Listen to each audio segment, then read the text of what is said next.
Hello, everyone, and welcome to another episode of Business and Beyond's Feature Friday.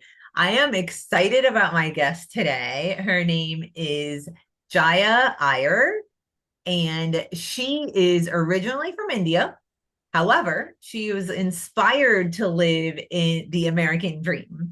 She moved to the US from India carrying nothing but a backpack of her belongings and a mountain of ambition. I can't wait to tell you what she's done with that mountain of ambition.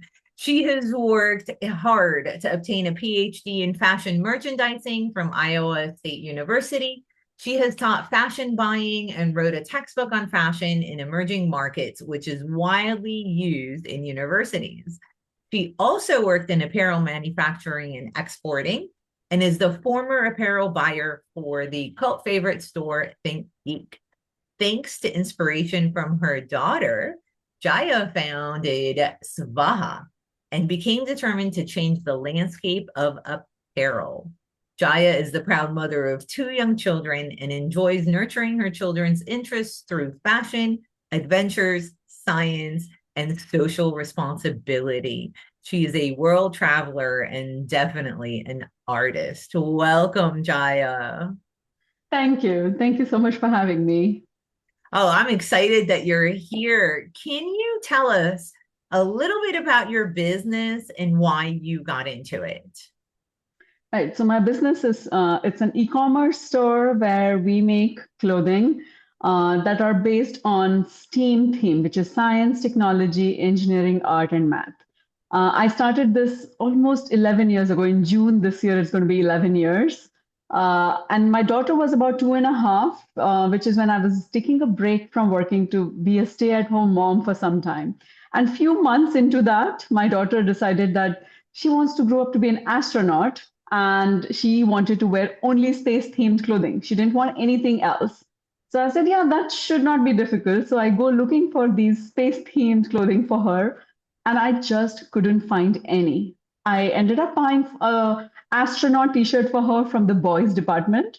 She didn't care much, but I just felt like as a mother, I was sending a wrong signal to her that she, if she wants to be an astronaut, it's not for her, it's only for boys.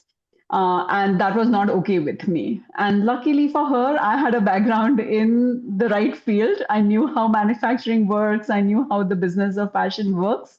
And so I decided that, okay, I should be able to do something about it. And but I wasn't sure at that time whether I was the only one feeling that or there were more mothers feeling the same way. So I decided the best way to do this was a Kickstarter campaign. Luckily for me, some of my colleagues from ThinkGeek had just launched a Kickstarter campaign, so I knew how to go about it. And so I did that, and it was a success. So I knew that my idea was not just something in my head. There were other people who wanted it too. And that's how I launched the company. And we have come really far since then. Started off with just kids' t-shirts, and now we have clothes for the entire family. Oh, I love that inspiration from your daughter. That is absolutely amazing. And I think it's great that you were empowering your daughter to be whatever she wanted to be. Right. And this is what we're here. This is what we're all about is empowering people to be aligned with who they are and not worry so much about what society says or what culture says. As long as you're being a good person, you're not hurting anybody else. Right. So I love that taking that gender inequality out of the equation and making it more accessible to girls and women. Um, Yeah. I And would have, the best part, sorry, I just had to add this one more thing, is my daughter is 14 now. She had decided maybe being an astronaut was not for me, is not for me. Like, all the kids go through these phases, right?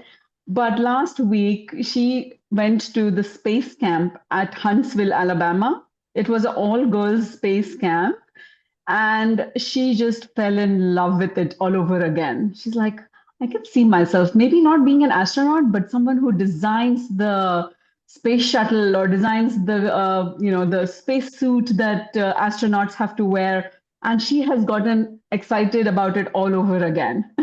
So it's like I felt like a such a full circle moment, at that time. That is amazing. And that is so wonderful because it's just further confirmation, right? That what you're doing is needed. It's making an impact, even if it's impacting your daughter. And, that alone is more than enough for me, you know? And I've looked at your website and I've seen your clothes and they are absolutely gorgeous. I love the eclectic, the colors, the different themes that you have. So that is phenomenal. And now more than ever is where we need this because we have to empower little girls to understand that they can be whatever they want to be, right? Boys need to understand that they can be whatever they want to be as well. And there's no gender roles as they used to be defined previously. Absolutely. So In fact, let's, in fact, my first Kickstarter campaign had a pink race car T-shirt. Because I said, why do boys have to wear boring colors? If they like pink, it's absolutely okay for them to wear a pink T-shirt. So it was not only about girls; it was about let kids be exposed to all ideas. Let them choose what they want to do. and I love that. Empowering kids, empowering adults, just empowering people to rise up to their own potential without having unreasonable, unsubstantiated limitations, Absolutely. right? I can talk about this all day, but we have to talk about business because this is a business podcast, right? So tell me, you have been in business for 11 years. I am sure you have had some obstacles and some hardships that you've had to overcome. Maybe you still have some right now. Can you share some? I know I do, right? Can you share some obstacles that you have had that maybe other business owners would have had the same obstacle and how you have overcome it? Yeah. For me, I always believe that every business, there has to be uh, an some emotions attached to everything, and I feel like I feel like when there is something like that, then you learn to overcome all the issues that you face, right? I'll tell you, my first experience was when I started this business. I got my first shipment from India. My factories are in India, and I got my first shipment, and it came by air cargo, and it was in a cargo hold in the close by the airport close by. When I went to pick it up, the guy over there tells me, go bring your truck driver.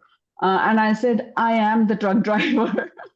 Because for them, they always were so used to men coming up and pulling up their truck. I was like, no, I have my car. I'm going to load the boxes in my car because it was not that many boxes. It was a new business. I was just starting out. So he was like, oh, is that how you're going to do it? I was like, yeah. So I feel like there are a lot of people who can be absolutely embarrassed by something like this. Say that, oh, this is not something I should be doing. And look at how these people are now looking at me as, what uh, I want to start a business, but I can't even afford to have someone else do this for me. I was like, no, because I have always been that kind of person who has not just put money for like, okay, this is going to cost so much, let's just do it. I have believed that when you start, you need to do everything yourself, so you know what it takes, and you learn from it. And I feel like there is nothing to be ashamed or embarrassed of at all. There's nothing wrong in picking up boxes from the airport cargo hold and putting them in your, I mean, the place really is smelling because it's all kinds of products coming in and, all of that. But I feel like you just need to be confident that this is what is good for your business and you're doing it. You know what you're doing and just go and do it. Right. So, I have to stop you because this is such a big deal. This is such a big nugget that everybody needs to understand. I am very big on delegation, right? Delegate your weaknesses and work on your strengths. However, you have to understand every aspect of your business. right? Exactly. You have to understand what it takes to take a truck or a car and go load it up. You have to understand what it is when you answer a phone. You have to understand what it takes to take out the garbage from your office space, whatever it is, because that's the only way that you're going to be able to delegate it to someone else. Because if you know what it takes, then you know what kind of person, what types of skills, how long it should take, and you can better monitor and monetize your business, right? So I love that you said that. And yes, we should never be embarrassed about trying to make a better living or make a better life or opening up a business. Yeah. And you'll always have haters. Right? Yeah, absolutely. And the good, like how you said, it's because I have done literally, I have answered customer service, I have done photography. Like, I mean, I used to take product photographs, I have modeled for products, I have done like every aspect of the business. So now I'm obviously now I don't do all of that because now I have people that I have hired to do all of that. But that's how I could really tell as to who would be good for that position. And if you hire the right set of people for each position, then now I'm in a stage of my life where I don't have to worry about those things. But because I know very capable people are handling it. So it's stages that you go through. But if you try to get an investor who's going to give you a whole bunch of money and you just put money into everything, then the pressure is so high that I feel like that's when a lot of businesses cannot survive. And I have believed in a very slow and steady growth. That's why it's taken me 10 years to get to where I am. But you know what? I have a very solid foundation. And I feel like with that solid foundation, I'm able to grow at a pace that I'm comfortable with, which allows for my lifestyle because for me, my kids come first, my family comes first. And so I'm able to manage that along with running a business, which is also doing really well.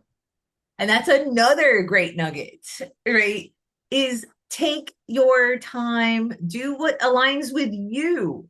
It doesn't matter what your neighbor is doing or what, your competition is doing as far as growing their businesses because you have to do it that aligns with you. That's the only way you're going to stick with it if it's serving you. Exactly.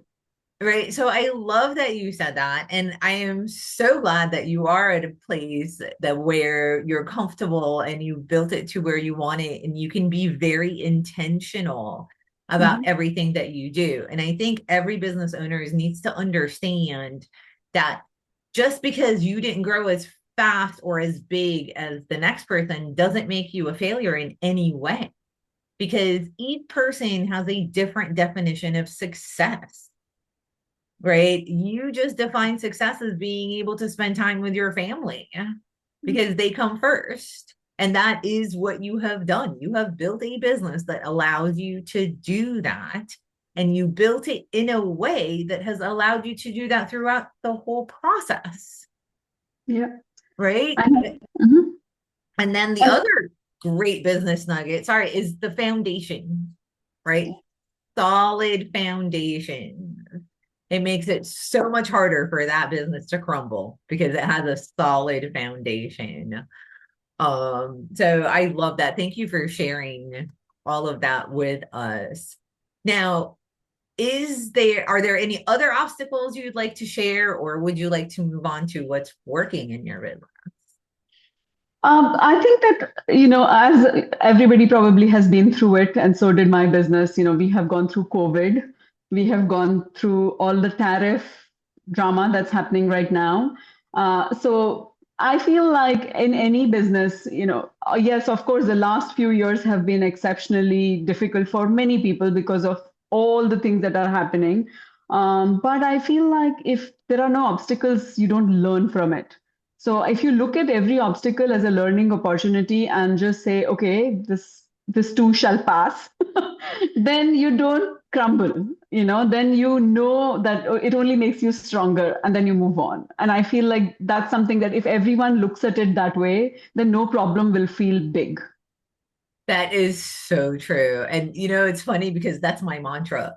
This too shall pass. That You know is what my mine is? What doesn't kill you makes you stronger. I have had this postcard with like this thing written on my board for last like some 30 years. I love it. I love it. And it is true. We always go through obstacles. Life is a roller coaster, and so is business, right? And it's just a matter of reflecting, learning, not taking it personal or a personal failure when you do have these obstacles and overcoming them by learning and growing. So thank you for that. And so moving on to what is working in your business? How did you get it to work? So I think that I believe that when if it's a customer service based business, right? Customer service as in just even selling products to customers. The most important thing to do is to listen to your customers. So I started my business because I was listening to what my daughter wanted, right? That's how I started my business, if you think about it. And after that, when I launched the whole kids line, the reason I got into women's clothing was because the parents were writing to me saying, I want same kind of clothes.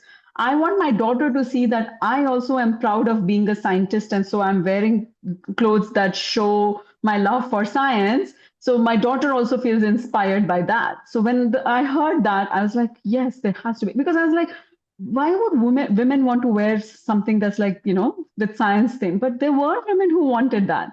So I said, okay, I'm going to make that happen. Even today, though I'm in 10 years, I still listen to what my customer wants.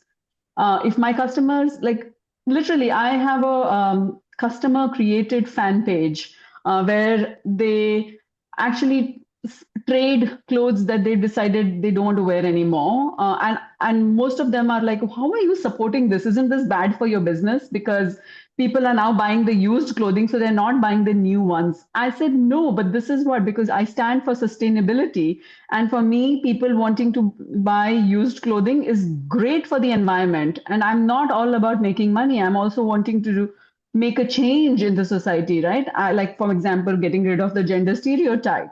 So, same way, I am all for sustainability.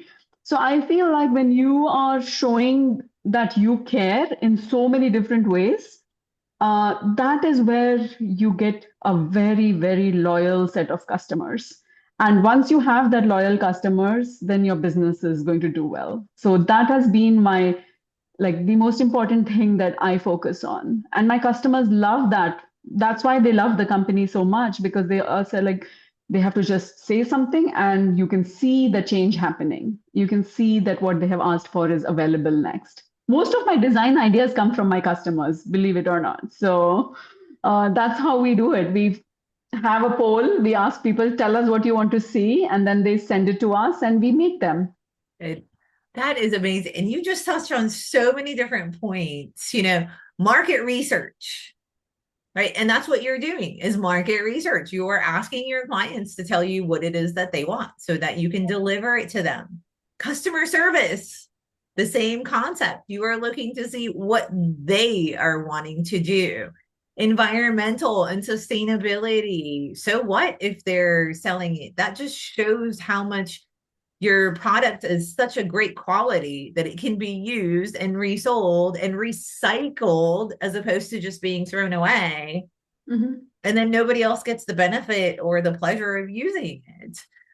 Right. So those are things that everybody needs to keep in mind with your own business. People now are moving more towards buying from companies that are environmentally friendly, that care about them, that are doing things more for social Mhm. um Causes. sustainability, Yeah. right? Rather than just, oh, here's a good product for a good price, Yeah. right? Yeah, so I'll give you an example. Recently, there is a Salt Lake, I think it's a Salt Lake Institute, They're based out of Utah, and they reached out to me saying that, hey, will you make us, the brine shrimp in the Salt Lake are dying. Will you make us a dress with brine shrimp on it so that we can sell it and bring awareness to people as to what we need to do to look after that? I mean, imagine I'm a clothing company and somebody like that has reached out to me because they know that I will do it. I've already designed it, it's already in production. Right. So I feel like if imagine like being associated with these causes, and I have told them that I will make sure that I donate money from the sales of this dress to help you with the conservation efforts that you're making. And I do that all the time. So whenever we make a design that has some, it's associated with an organization or some cause, we always make sure we donate to it. And I feel like that also makes people feel so connected with the company itself. Yes, and it makes them want to buy more of the clothes, knowing that not only are they supporting the company through wearing the clothes and bringing more awareness, but part of what they pay for it actually goes directly to that cause Mhm. and helps bring more money and more funds to them to be able to do whatever it is that they do. So I love your concepts. It's all cross functional, it's all listening and understanding and being a part of the solution rather than the problem, Mhm. right? Or just because I think if you don't do anything, you're part of the problem. Yes. you know? So I love how you do that. And I hope everybody takes this and starts implementing it in their businesses, even if it's just a little step forward, right? We can't all do everything that Jaya is doing, but we can do at least one thing, right? We can do at least be environmentally friendly. We can donate a part of our profits to a good cause. We can volunteer. We can have more sustainable and use better resources from the environment so that we can help our environment continue to nourish us, Mhm. right? So we can continue to live on this beautiful earth. So I am very grateful that you're doing this for one. So thank you on behalf of my family and my kids, helping to stay in a better environment as we grow. Um, so Jaya, how can people get a hold of you, buy your products? How can, can they contact you? Yeah, so my website is svahausa.com. It's svahausa.com. And there is a contact form at the end of it. And if you send an email over there, I read them. So if you just do that, and that's how you can reach out to me. Okay, and that website will be at the end of the show and in the comments. So if you did not get that, don't worry, you still have some time. Because I will be buying. I'm looking at your website right now and it is absolutely so cool. I want to be that empowerment and that motivator and inspirator to my kids. So I'm very excited about that. But before I let you go,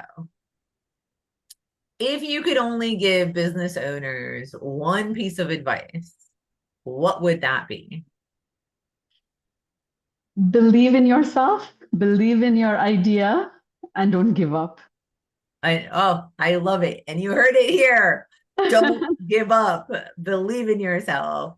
Jaya, thank you so much for being here today. It truly has been a pleasure. And Thank you. everybody, Thank you for having me. yes. And we will see you all on the next episode. Have a great day.